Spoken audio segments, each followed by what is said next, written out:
It's not what you want. Wesley going to feel good, at least in recent memory. And now we'll see if Wesley can make it 2 in a row. Oh, we get this line again. And they're repeating this line. Oh my goodness. Are we going to see another one of those insane game? Yep, they are repeating the identical sequence of moves from the last 5-minute game. Have either of them analyzed it is my question. Wait, are we getting another queen sack? So if a before knight c7. Yep. But I literally feel like the same line. I feel like because Jeffery won, for his sake, I hope he analyzed this, because Wesley did a great job of getting out of it, but it wasn't good at some moments for White. But then he won with a beautiful check. No, in fact, White was close to being lost at several points in that game. And it's, I talked about the good memory effect, as my friend calls it. When you win a game in a line, you assume that the line is good. But in reality, even if you were lost, you're looking at it through rose-colored glasses. And Wesley is smiling. And there's knight c3, definitely analyzed by Jeffery in the break. Yes, and knight e4 to d6 is going to hurt, or knight e4 takes an f6 would be checkmate.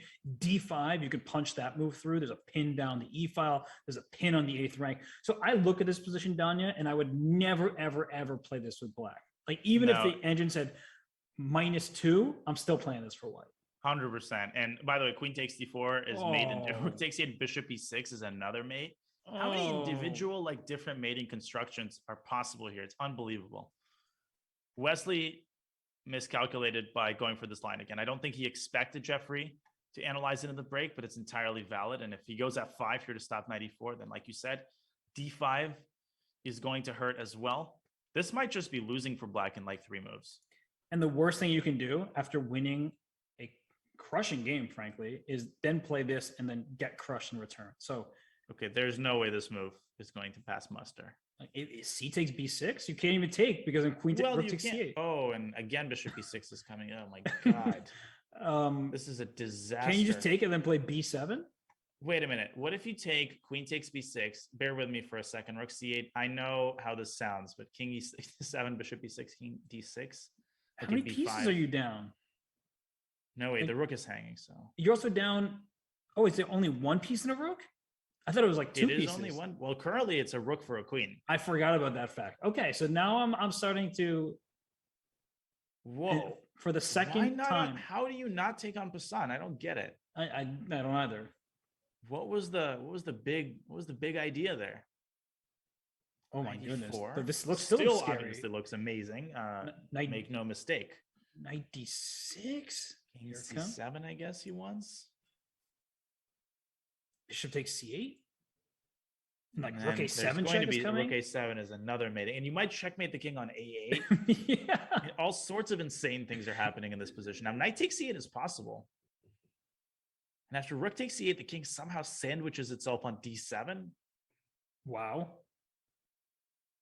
And rook e. There's a lot of head shaking going on by both players in this match. Rook e8, maybe rook e8. So that way, bishop d6. Well, no, I meant rook e8. The other rook e8, and then queen a1. GF. And there might be a perpetual after queen g4. By the way, rook e8, queen g4. Oh, then you're going to check back and forth d8 to c8. That's what we're missing here, is a perpetual in this position. This is a forced draw. We didn't know it at the time, except for that fact that c takes b6 en passant was great for White. But besides that, the eval bar is bearing that out. Wow. Well, if Wesley can say this, and it looks like he's about to, then he gets the white pieces again. Still a 4-game deficit. Jeffries. So queen g4, g3, queen h3. You could, if you wanted to, but I wouldn't necessarily play with fire. Yeah, I would just make the draw immediately. You actually could lose very quickly if you try to play on for White. Yeah. Now I saw this move. Wait, king c7. C there was queen takes d6 and rook takes e8. But then you take on h8. No, but that doesn't work. Now there's queen h4 and there's queen takes f2 and the king escapes. Are you kidding me? The king escapes via d7 and e6, and it's going to be mate. Black is going to win this game. I'm so surprised by rook takes h8 without even thinking. He has so much time. Yeah, we need to. After the game ends, we'll do a quick post-mortem there. But I think Jeffrey blundered c takes d6. Wait, I don't think that works, Robert. Instead of rook takes h8.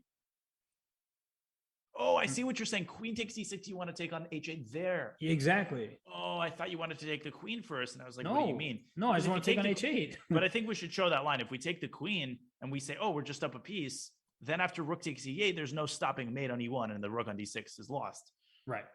But what you're saying is instead of taking the queen, you take on h8 and there's no queen g4. Exactly. The queen doesn't have a great square. And if you try to run your king somewhere, you're probably going to get Right, checkmated over then- there. You are checkmated. Yeah, no, like you try rook queen b8, g4. rook a8, rook b8. Boom, boom, boom.